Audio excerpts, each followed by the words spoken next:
On this channel, we've talked about everything that you can imagine when it comes to buying, scaling, and managing your cars for your Turo and car sharing fleet. But the one topic that we actually have never discussed is how to determine when it's time to sell these cars. And so in today's video, we're going to be diving into just that, and I'm going to be breaking down some of the key metrics and things that you should be keeping in mind if you are a car sharing host and you feel as though it may be time to get rid of some of your Turo cars. Now, first off, I would like to address the elephant in the room, which is my Christmas sweater. I currently have a really bad cold. I can't go out. I'm sick. Boo, you whore. And this is what I decided to wear today. Now, funny enough, I have never covered Turo exit strategy on this channel, despite the fact that I get this question quite a lot. And typically the question comes out something along the lines of, how do you know when it's time to get rid of cars? Or how do you know when it's time to exit Turo? And truthfully, the answer to that question is, it depends. Whenever it comes to deciding when a car should be sold and when you should no longer list it out on Turo or other car sharing platforms, it's ultimately going to come down to your personal circumstances. How much money do you have to work with? How much time do you have to work on cars? How much knowledge of cars do you have? And how much resources do you have at your disposal?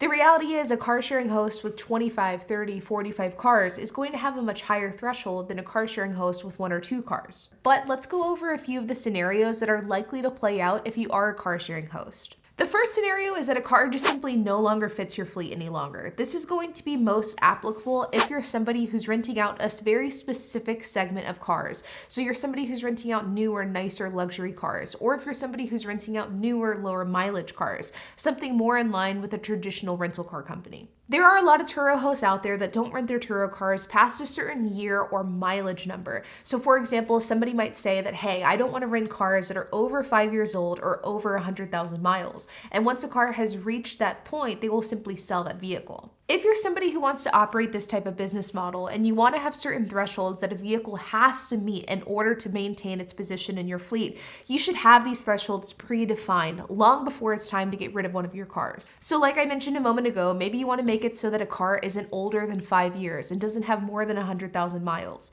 Maybe you want to push that a little bit more and say 7 years with 120,000 miles. Maybe you want to have cosmetic benchmarks, so once a car has too much wear and tear, then it's time for it to go. Whatever the benchmarks that you want to set are is totally up to you and your personal preference. But I think having these items outlined before it comes time to sell cars will make it really easy for you to evaluate your fleet on a month-by-month basis. This way, once your cars meet the point that you have predefined that they then need to go, you can simply sell the car and it kind of takes the guesswork out of the equation.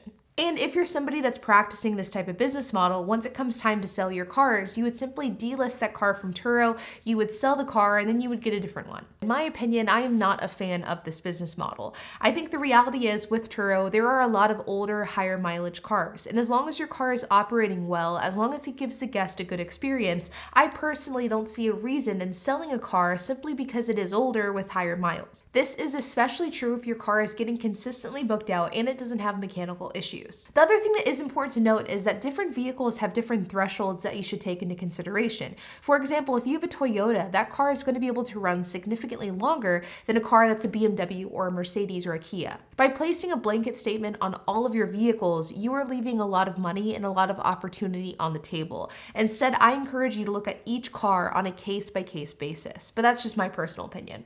A second scenario that you are almost undoubtedly going to run into, especially as you scale your fleet, is the scenario in which your car is just having too many issues, it's having too much repairs, and it's simply no longer worth it. And this has actually happened to a few of our cars over the years. When you operate a Turo and car sharing fleet, it's always a good idea to keep detailed records of what you're doing to each car on a month-by-month basis and how much time and money that's costing you.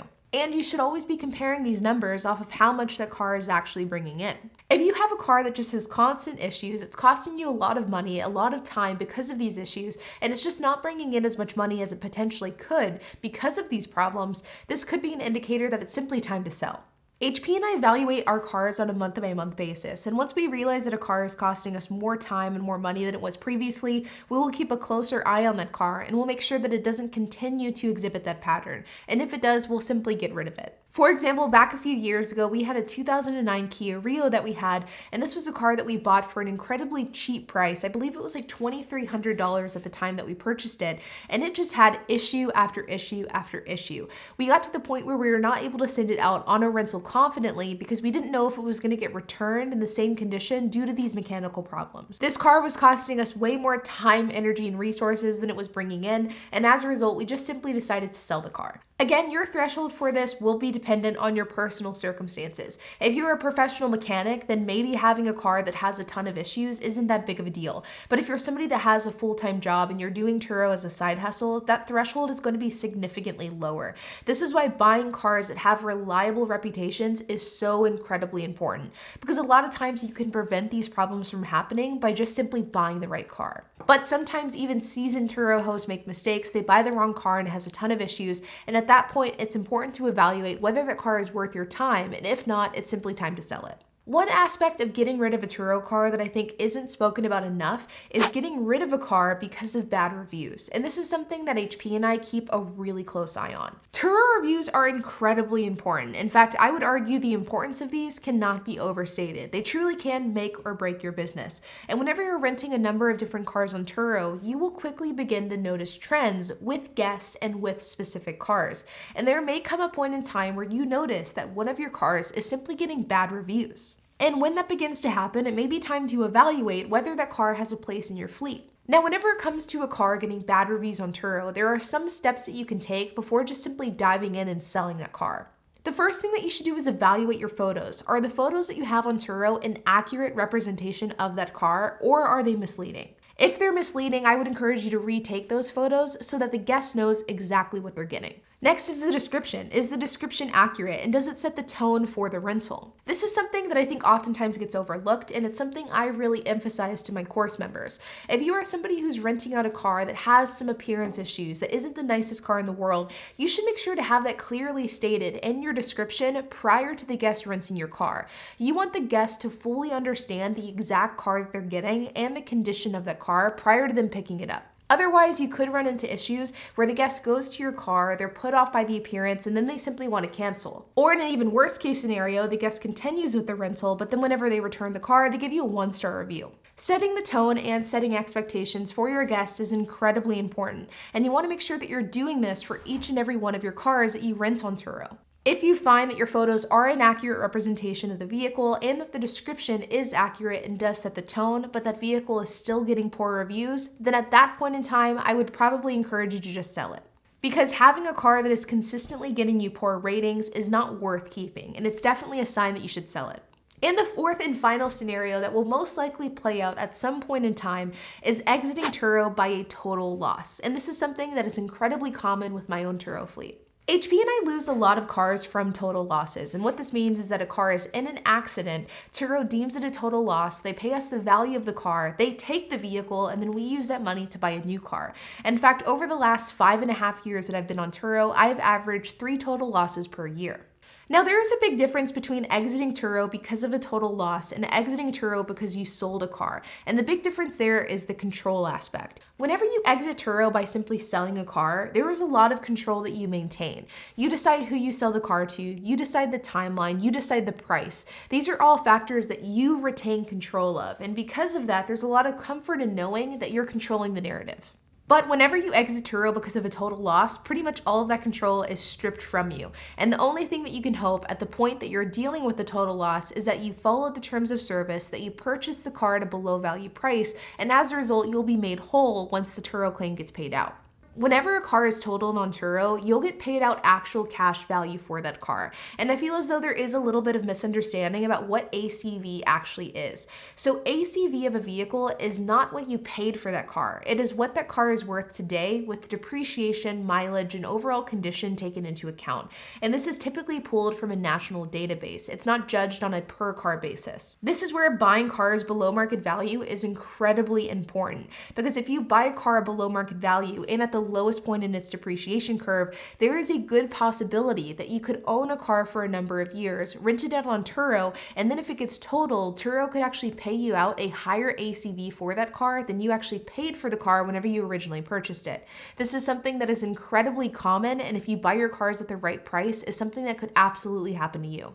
HP and I have never lost money on a total loss, and this is solely attributed to the fact that we buy cars below market value and we buy them at the bottom of their depreciation curve. That is the best way to protect yourself in the case of a total loss. And this is where buying new cars can be incredibly risky, because the reality is if you buy a 2023 model car today, you drive that car for 6 months or a year and then it gets totaled, that car is going to be worth significantly less at the point in which it was totaled than whenever you purchased the car a year prior. And then you're at risk of losing a lot of money. And this is something that I see all the time with newer Turo hosts. But like I mentioned earlier, if you buy older cars that have hit the bottom of the depreciation curve and you buy them below market value, then you're protecting yourself from that extreme depreciation. And this is something that is very important. And in many cases, if you buy your car at the right price, not only can you be made whole from that total loss, but you can also make a profit from it as well.